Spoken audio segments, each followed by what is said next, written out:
Welcome back to the Plus Money Podcast, your home for the best soccer bets in 15 minutes or less. A summer of weird tournaments. Bad Beats is about to end, and the top five European leagues are almost here. It's time to talk futures as we get ready for another season. We'll be taking care of you week after week, all season long. Hit that subscribe button below. Turn on notifications so you get the podcast as soon as it's live, so you're getting the best numbers you can get. I'm Andrew Passaro. He's Nick Dianni. Buddy, how excited are we for another season of tons of soccer to bet on? Ridiculously excited. It was the longest short off season of all time with the Club World Cup, with the Leagues Cup now, the Gold Cup. I mean, we had enough to push us through, but I'm ready for these guys to be back. I mean, I don't know if people's legs are going to fall off. Maybe, but that's what they're getting paid to do. So no sympathy for me. Let's bet on some numbers. I'm already breaking my rule of fade any of the teams that played a lot of soccer in the Club World Cup.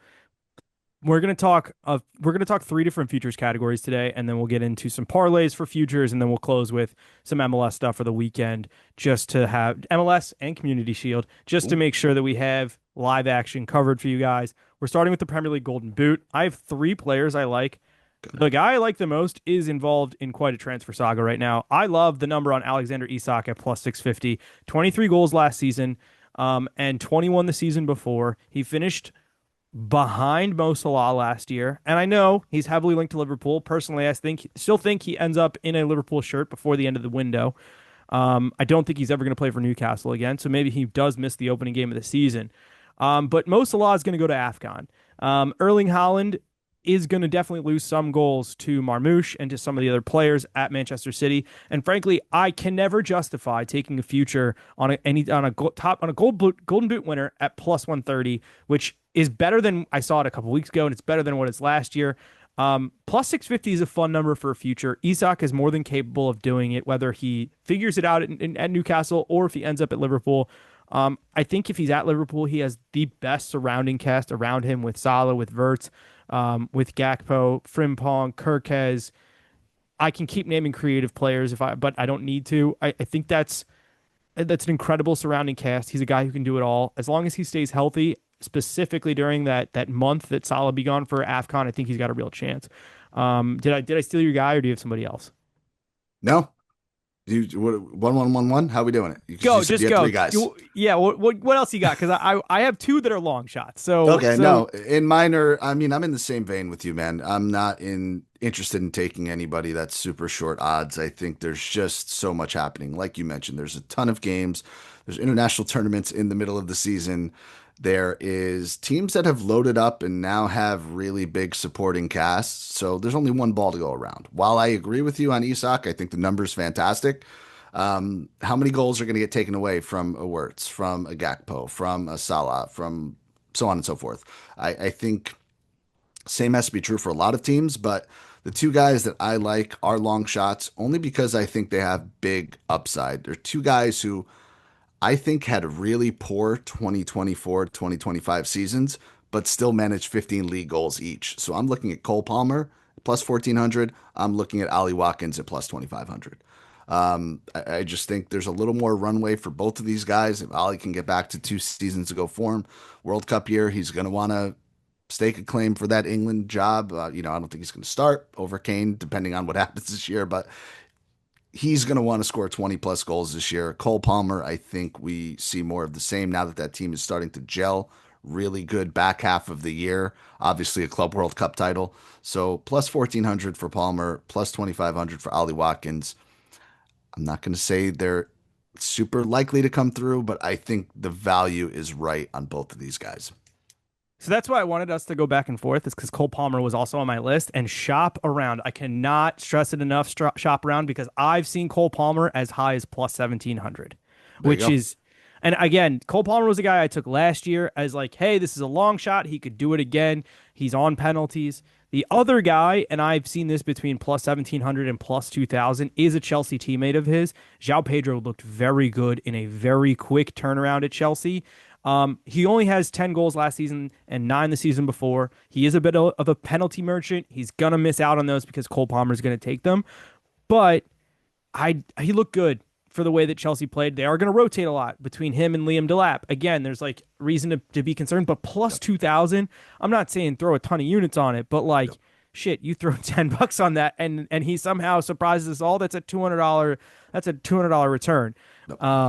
I think again, if you're trying to catch lightning in the bottle, I don't mind the number, and maybe wait a couple weeks and see if that number goes up on João Pedro. Especially, I think the Isak number will come down if he actually goes to Liverpool, which is why I'm advocating for jumping on it now.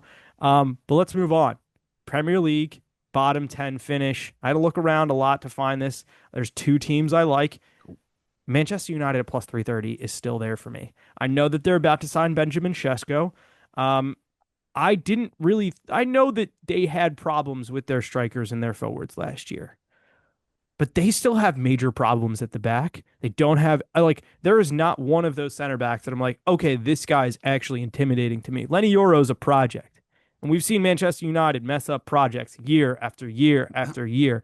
Andre Onana is still a problem. Yep. They were like, oh yeah, we're gonna go get Emi Martinez. It's now August 7th. Emi Martinez is no closer to Manchester United at all. So I kind of like Manchester United, and I'm gonna double up on that. We just talked about Emi Martinez at Aston Villa.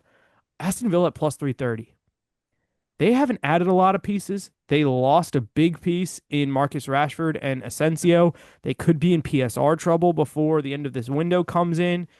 I think they're going to prioritize Europa League as an opportunity to get back into the Champions League because I don't think they're a top five squad this year in the Premier League, especially without making some major additions. They've been linked to a striker in the last couple of days, and sure, that helps, but like Ollie Watkins could get poached by Newcastle if they can't figure out a striker option. So this Aston Villa team, like, I think they might struggle in the league a little bit at plus 330. I don't mind the number there.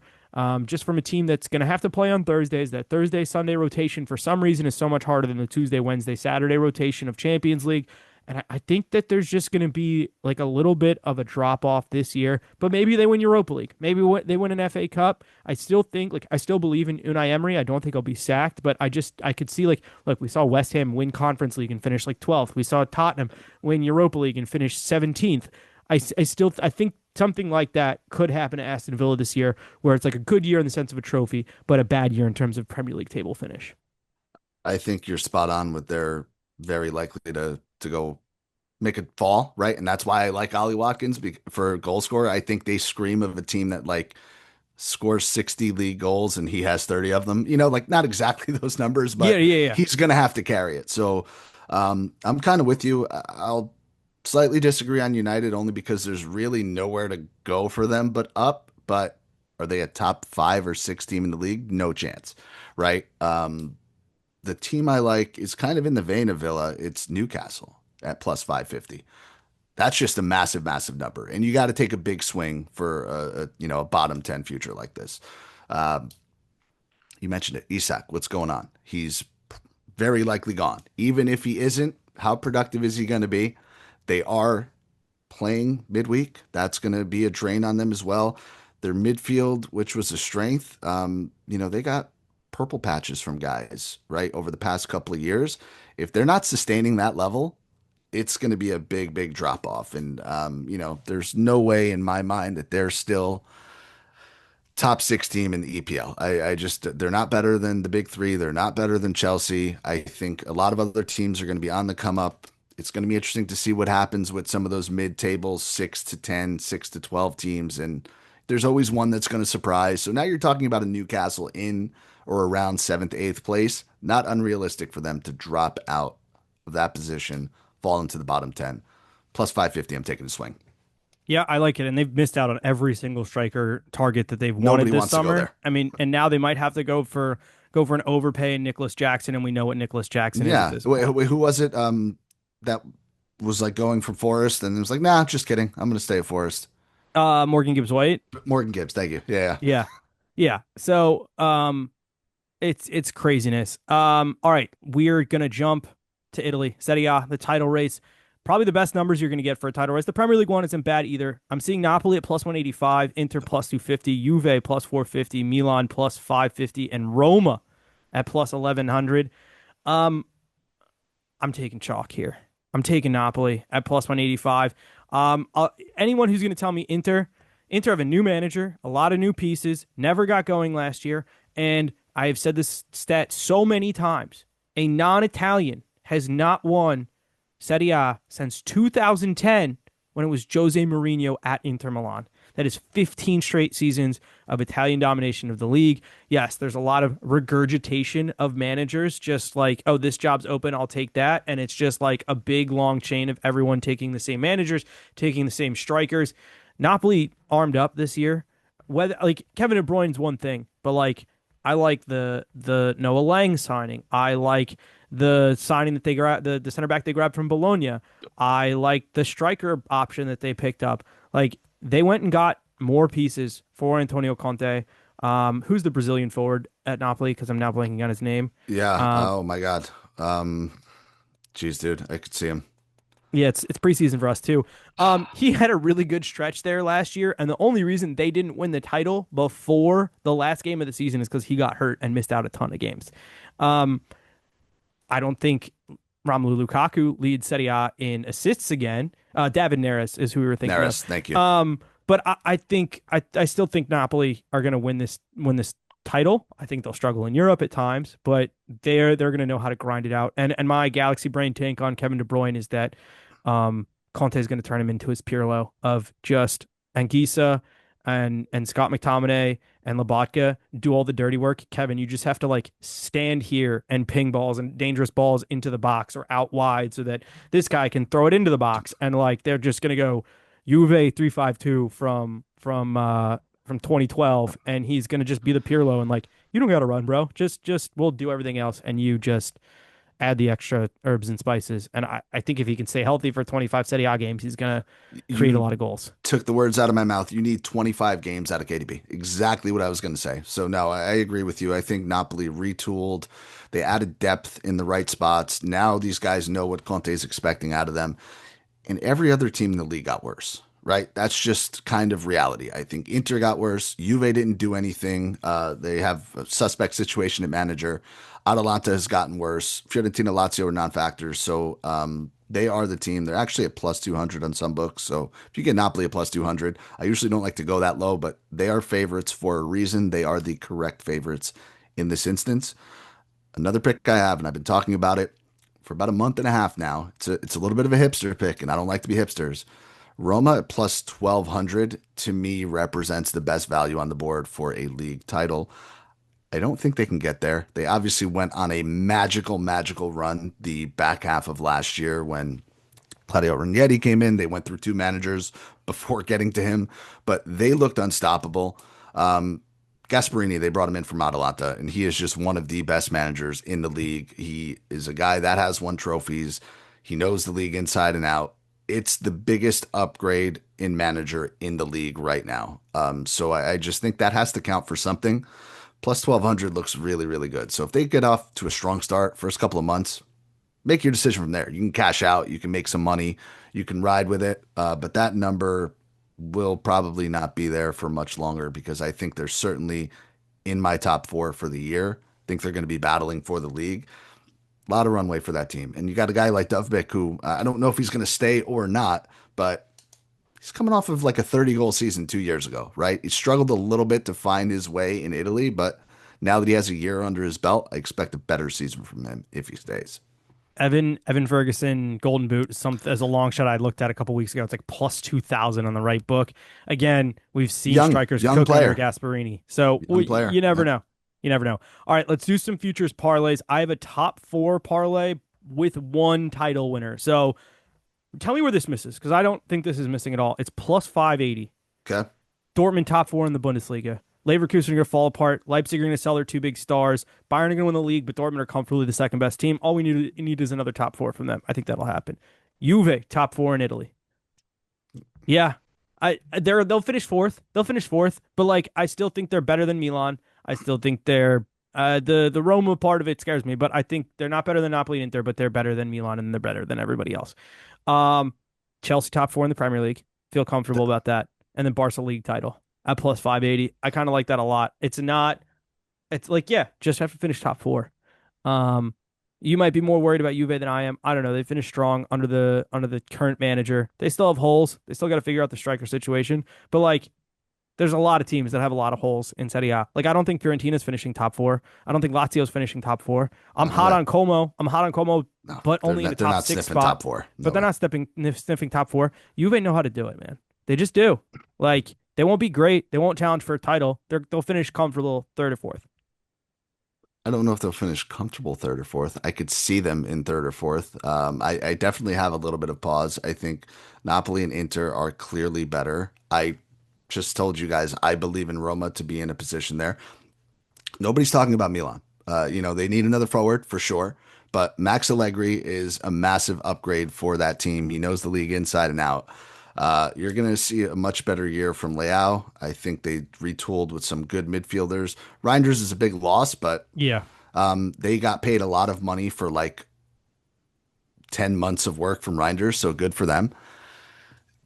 They're going to be in a battle. It's not an automatic that you like who's scoring goals for Juve. That's just really kind of where I'm at. Kolomwani's not back there. There Yeah. doesn't look like they're going to figure that out. Vlahovic, if he stays, it's terrible. If he leaves, then they literally have no forward. So it's not going to be super easy for them, is all I'll say. They're expecting a big come up with Bramer back. I mean, if he is back and healthy, that solidifies their back line and they can scrape their way to a lot of points. But we'll see. And then Dortmund's a wild card. I mean, I hear your logic 100%. Dortmund could easily finish second. Dortmund could easily finish sixth. That's just a thing that they do. So I don't know what I'm going to get from them. I'm not knowledgeable enough to sway your opinion one way or the other. Just proceed with caution. You gave out one on your show the other day that I added a final piece to get it up to plus 2,000. You want to talk about it here? Yeah. Napoli, Liverpool to win the league plus 908. I just think that's insane. Two favorites parlay together, the two best teams in their respective leagues. Taking a shot. Taking a shot. If you had Barcelona, it's plus 2,000. If you take Liverpool down to just finishing top two and Napoli, Barcelona win the league and Liverpool finish second, it's plus 1,000. So I like that. yeah, it's a little safer. Community Shield is this weekend. I have a quick play. Both teams scoring over 2.5 is plus 120, everybody. Liverpool have not kept a clean sheet in the preseason. Ryan Gravenberch, I believe, is suspended based on a red card he picked up against Crystal Palace in the final game of the season. I think Crystal Palace will score on this game. I don't mind the first half over 1.5 at plus 155. It's hitting 3 of the 5 Liverpool preseason games, but we're back. Both teams are scoring over 2.5. Yeah, I dig it. Listen, I'm going to take a little bit of a bigger swing. I think Liverpool want the win. I think that they're going to come out firing. I think that Palace probably they're unpredictable. They always are year in and year out, but I don't really see a lot out of them this year. Liverpool team total over 2.5 is plus 200. I think Ooh, Liverpool score two. Like, right? I see yeah. this as a 2-1 game. You just talked about it. Did Liverpool get that third goal? Plus 200. Let's give it a shot. First game of the year. Proceed with caution, but that's where I'm at. That's that's juicy. I like it. MLS this weekend. I'll have a parlay over on the socials. We're only doing a two leg. Both teams to score parlay. Keep getting killed on that third leg. So just a two leg. It's on the socials. Go check it out. My best bet of the weekend in the MLS. Sporting Kansas City is taking on San Diego. It is in Kansas City. San Diego is the best team in the West. Their money line minus 105. Sporting Kansas City stinks. I'm going to take San Diego. I know that they're just playing in this Leagues Cup thing and everybody's playing and whatever. I don't care. Give me San Diego, money line minus 105. Yeah, I dig that. I have another one that I like. Atlanta United taking on CF Montreal. Draw no bet, plus 110. Atlanta United has finally figured out that they should be scoring goals. They're scoring those goals. And Montreal kind of stink. Montreal have been better lately, but they were the worst team in the league for better part of the last 3 years. Certainly the early part of this year. So I am banking on Atlanta United to continue to score those goals. Draw no bet, good protection, plus 110. All right, guys, that will wrap it up from us. Follow Nick at Nick Dianni. His Twitter handle's been above him the whole time. If you're watching on YouTube, which is the best place to watch and consume this podcast, mine's Andrew Passaro. You can follow the podcast at The Plus Money Pod, and we will be back next week as we get ready for. I think there's Premier League next weekend. I think It's there's La happening. Liga next weekend. There's the French League, but you know what? Maybe I'll bet on Marseille. We'll see what's happening. We'll be back with all of it here on the Plus Money Podcast, your home for the best soccer bets in 15 minutes or less. Have a great week, everybody. We will see you next week.